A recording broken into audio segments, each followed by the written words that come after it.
3 match இல்லைப்பா, 30 match கூட தோத்துட்டு போங்க.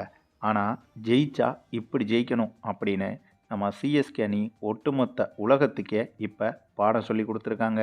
அதுவும் மற்ற ஐபிஎல் டீம்களுக்கு மட்டுமே சிஎஸ்கே அணி உதாரணமாக இல்லைங்க. ஒட்டுமொத்த உலக அணிகளுக்கே ஒட்டுமொத்த உலக அணிகளுக்கே இப்போ முன்னுதாரணமாக ஆயிருக்கு நம்ம சிஎஸ்கே அணி. டெல்லி அணிக்கு எதிரான நேற்றைய ஒரே வெற்றி என்பது சிஎஸ்கே அணியை எங்கேயோ கொண்டு போய் நிப்பாட்டிருச்சுங்க. இங்கே சிஎஸ்கே அணி ஜெயிச்சா அமெரிக்கா எதுக்கு இப்போ சிஎஸ்கே அணிக்கு பல கோடிகளை கொட்டி கொடுக்கணும்? அப்படி ஒரு சம்பவம் இப்போ நடந்திருக்கு. இதை தெரிஞ்சால் இனிமேல் சிஎஸ்கே அணிக்கு எதிராக ஒரு பய கேள்வி கேட்க முடியாது. ஆமாங்க, அப்படி என்ன நடந்துச்சுன்னு கேட்டிங்கன்னா, நேற்று டெல்லி அணிக்கும் சிஎஸ்கே அணிக்கும் நடந்த போட்டியில் நம்ம சிஎஸ்கே அணி டெல்லி அணியை ஜெயிச்சிருந்தாங்க. ஆனால் இந்த ஒரு போட்டி வழக்கமாக நடந்த 10ஓட 11 நடந்த போட்டி ஒன்றும் கிடையாதுங்க. அதுக்கு காரணம், இந்த போட்டியில் சிஎஸ்கே ஜெயிக்கிறதுக்கு டெல்லி அணியும் அவ்வளவு சீக்கிரம் எளிதாக விட்டு கொடுக்கல. டெல்லி அணியும் கடுமையாக போராடினாங்க. நம்ம ஏற்கனவே இதற்கு முந்தைய வீடியோவில் சொன்ன மாதிரி டெல்லி பேட்ஸ்மேன்கள் ஒவ்வொருத்தருமே சூப்பராக பேட்டிங் செஞ்சாங்க. இவர் அவுட் ஆகிட்டாரே, நிம்மதியாக இருக்கலாம் அப்படின்னு பார்த்தா, அடுத்து வர்ற டெல்லி பேட்ஸ்மேன் அதை விட கொடூரமாக பேட்டிங் செய்கிறாரு. சரி, அவரையும் அவுட் ஆக்கிட்டா அப்போவாது நிம்மதியாக இருக்கலாம்னு பார்த்தா, அதை விட கொடூரமாக அடுத்த பேட்ஸ்மேன் களமிறங்குறாரு. இப்படியே கிட்டத்தட்ட டெல்லி அணியில் கடைசி ஒரு 9-10 பிளேயர் வரைக்கும் பேட்டிங்கில் தரமாக இருந்தாங்க. ஒரு காலத்தில் இல்லை, இப்போ கூட தான் மும்பை அணியில் தான் இப்படி நடக்கும்.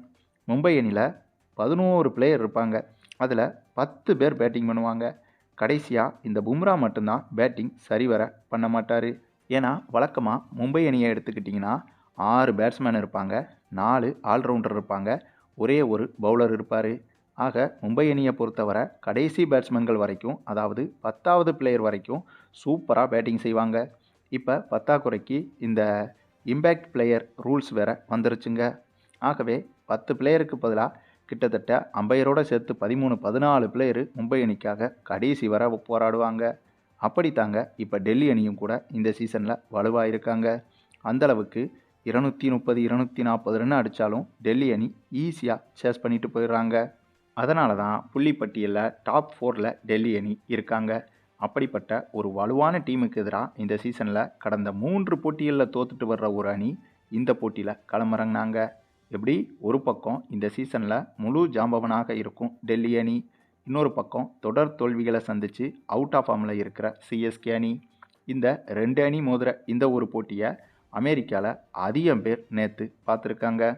வழக்கமாகவே இது போன்ற முக்கியமான ஐபிஎல் போட்டிகள் இல்லைனா முக்கியமான கிரிக்கெட் போட்டிகள் அமெரிக்கா உள்பட நிறைய நாடுகளில் ஒரு சில கிரிக்கெட் ரசிகர்கள் இத்தகைய போட்டிகளை பார்ப்பாங்க.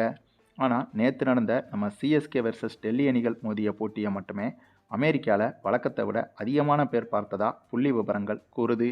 அதனால் இப்போ சிஎஸ்கே அணியை நம்பி நிறைய நிறுவனங்கள் இன்வெஸ்ட் பண்ணுறதுக்கு முடிவெடுத்திருக்காங்க. பொதுவாக ஒரு நிறுவனம் ஒரு பிராண்ட் மேலே இன்வெஸ்ட்மெண்ட் பண்ணணும்னா அந்த பிராண்ட் பிரபலமாக இருக்கணும், நம்பகத்தன்மை வாய்ந்த பிராண்டாக இருக்கணும்.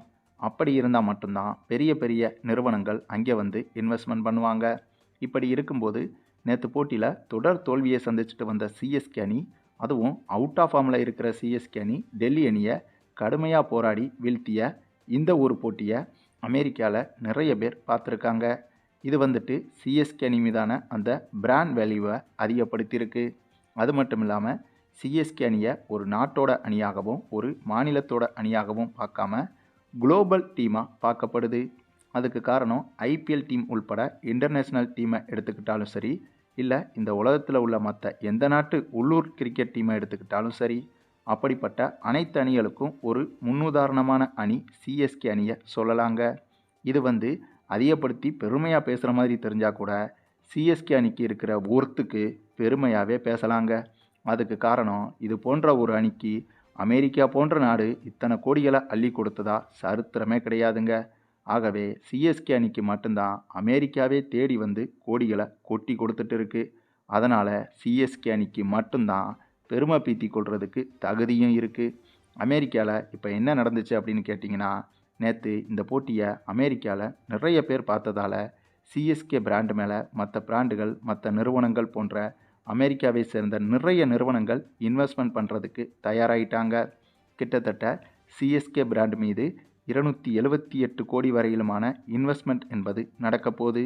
அந்தளவுக்கு நீண்ட வருட நெடுங்கால நம்பிக்கையுடைய ஒரு பிராண்டாகத்தான் சிஎஸ்கே அணியை ஒரு குளோபல் அணியாக அமெரிக்கா உள்பட மற்ற நாடுகளும் பார்த்துட்டு வருது. இதுக்கு முன்னாடியே சிஎஸ்கே பிராண்ட் மீது நிறைய நிறுவனங்கள் முதலீடு செய்திருக்காங்க. ஆனால் நேற்று போட்டியை பார்த்ததுக்கப்புறம் அமெரிக்காவில் நிறைய பேருக்கு சிஎஸ்கே அணி மேலே நம்பிக்கை என்பது ரொம்பவே அதிகரிச்சிருக்கு. மேலும் நேற்று போட்டியில் சிஎஸ்கே அணி ஜெயித்ததுக்கு அமெரிக்காவில் ஒரு கோடு ஒன்று யூஸ் பண்ணுறாங்க. ஸ்ட்ரகிள், கம்பேக், சக்ஸஸ் அப்படின்னு இந்த 3 வார்த்தைகளை பயன்படுத்துகிறாங்க. அதாவது போராட்டம், மீண்டு வருவது, வெற்றி என இந்த 3 வார்த்தைகளையும் பயன்படுத்தி சிஎஸ்கே அணிக்கு புதிய டேக்லைன் ஒன்று கொடுத்துருக்காங்க. அதுவும் அமெரிக்கா நிறுவனங்கள் ஒரு பிராண்டு மீது அல்லது ஒரு நிறுவனம் மீது நம்பிக்கை வச்சு அவங்க முதலீடு செய்கிறாங்க அப்படின்னா அந்த பிராண்டு மீது நீண்டகால நம்பிக்கை என்பது இதற்கு முன்னாடியும் இருந்திருக்கணும், இனிமேலும் இருக்கணும். ஸோ சிஎஸ்கே அணி மீது அவங்களுக்கே அந்தளவுக்கு நம்பிக்கை இன்னமும் இருக்குது. அதுவும் தல தோனி ரிட்டையர் ஆக போகிறாரு அப்படின்னு தெரிஞ்சதுக்கு அப்புறமாவும் இருக்குன்னா அதுக்கு காரணமும் நம்ம தல தோனி தாங்க. இதை அமெரிக்கா நிறுவனங்களே சொல்லியிருக்காங்க. ஏன்னா அந்தளவுக்கு தோனி சிஎஸ்கே அணிக்கு அழுத்தமான அடித்தளத்தை அமைச்சு கொடுத்துருக்காரு அப்படின்னு அமெரிக்கா நிறுவனங்களே சொல்லிட்டு வருது.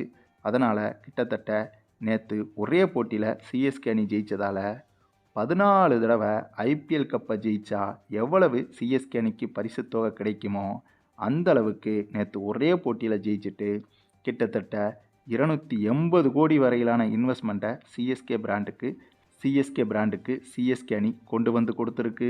ஏன்னா ஐபிஎல் கப்பை ஒரு டீம் ஜெயிச்சா அந்த டீமுக்கு 20 கோடி கிடைக்கும். இப்போ சிஎஸ்கே அணிக்கோ அமெரிக்கா நிறுவனங்கள் மொத்தமாக முதலீடு செய்ய போகிற தொகை 278 கோடிகள் இன்வெஸ்ட்மெண்ட்டாக வரப்போகுது. ஆக இது அப்படியே ஐபிஎல் கப்போடு ஒப்பிட்டு பார்த்தோம்னா கிட்டத்தட்ட 14 தடவை ஐபிஎல் கோப்பையை ஜெயிச்சா மட்டும்தான் இந்த அளவுக்கான கோடிகள் ஒரு அணிக்கு கிடைக்கும்.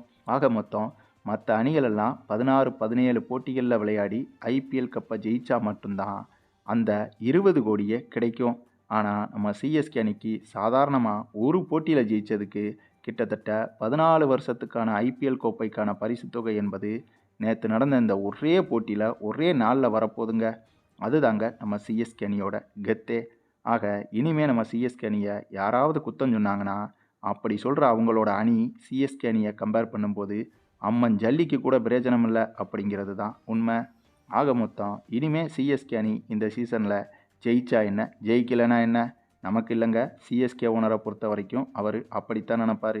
ஏன்னா ஒரு 14-17 வருஷத்துக்கு தேவையான முதலீடு மொத்தமாக வந்து சேர்ந்துருச்சு. ஆனால் ரசிகர்களாகிய நமக்கு சிஎஸ்கே அணி இந்த தடவையும் தொடர்ச்சியாக ஜெயிச்சு பிளே ஆஃபுக்குள்ளே போய் கப்பை தூக்குறது தான் நமக்கு பெருமை. இதில் உங்களுக்கும் இந்த ஷேர் மார்க்கெட்டு பிராண்டு வேல்யூ பார்த்து இன்வெஸ்ட்மெண்ட் பண்ணுறது அந்த மாதிரி ஏதாவது பிஸ்னஸ் ஓரியண்டாக இருந்தீங்கன்னா கண்டிப்பாக இந்த சிஎஸ்கேவையும் பிடிச்சி உங்கள் லிஸ்ட்டுக்குள்ளே போடுங்க. எங்கேயோ இருக்கிற அமெரிக்காக்காரன் நம்ம சிஎஸ்கேவை நம்பி நீண்ட காலம் முதலீடு செய்ய போகிறான். அப்படி இருக்கும்போது நம்ம பண்ண மாட்டோமா என்ன? அடித்து இன்வெஸ்ட்மெண்ட்டை போட்டு விடுங்க கிருகிருன்னு. சரி, நீங்கள் சொல்லுங்கள், நம்முடைய சிஎஸ்கே அணிக்கு கிடைத்த இப்படி ஒரு பெருமையை பற்றியும் குறிப்பாக நேற்று போட்டியில் நம்ம சிஎஸ்கே அணியோட சமத்தனமான பெர்ஃபார்மன்ஸை பற்றியும் இதே போல் ஒரு ஆட்டத்தை அடுத்தடுத்த போட்டிகளில் இதே அளவுக்கான இன்டென்டோட நம்ம சிஎஸ்கே அணி விளையாடி வெற்றிகளை குவிக்குமா என்பதை பற்றியும் உங்களுடைய கருத்துக்களையும் கமெண்டில் தெரிவிங்க. மேலும் இந்த வீடியோ பிடிச்சிருந்தா லைக் பண்ணுங்கள், மற்ற அனைவருக்கும் ஷேர் பண்ணுங்கள், மறக்காமல் நம்ம சேனலை சப்ஸ்கிரைப் பண்ணுங்கள்.